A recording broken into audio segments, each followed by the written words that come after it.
Hi there. So I thought I would do a video. I haven't done a video in a long time, and I just felt right for this week to talk to you. So I want to talk to you about something that is prevalent to a lot of people, and actually, I don't think anybody is not affected by issues of self-doubt or second guessing themselves. I know certainly, in my younger years, it was always an indication of self-doubt when I would basically scan and pull all of my friends on whatever decision I had to make. So I would just gauge like where everybody was at, and it was because I didn't trust myself. I was second guessing myself. I had self-doubts, and I figured if I got enough people to answer the decision or make the decision for me, then it would be the right decision. And this goes to how often we don't listen to ourselves. We don't believe that we have somewhere within us the right answer or the answer for right now, because there really isn't the right answer. There's an answer for you in a moment that makes sense.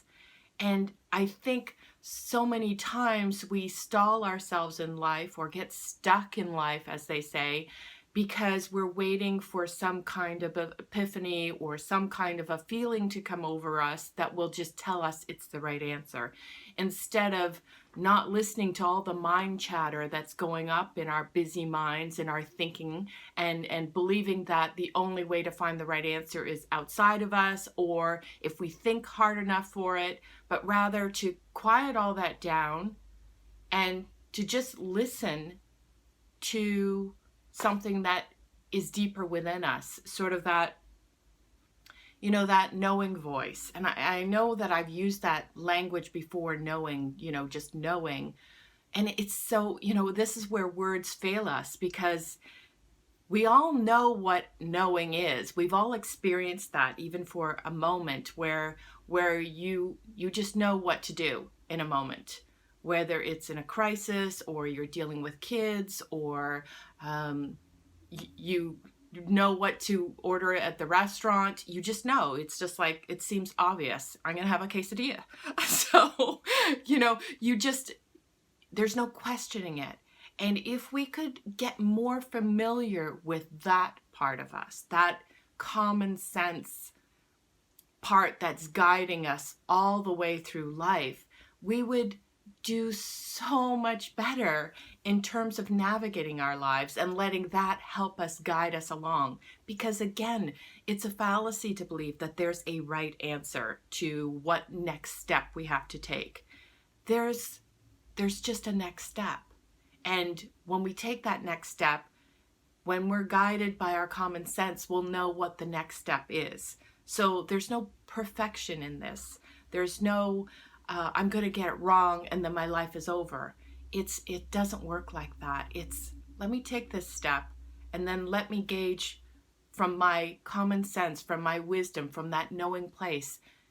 Is this good here? Does this feel right? And do I need to adjust? Do I need to take something else into consideration that I didn't know before and change direction, change action, change course? Or am I good right here, right now? And I can, from this place, I can take the next step.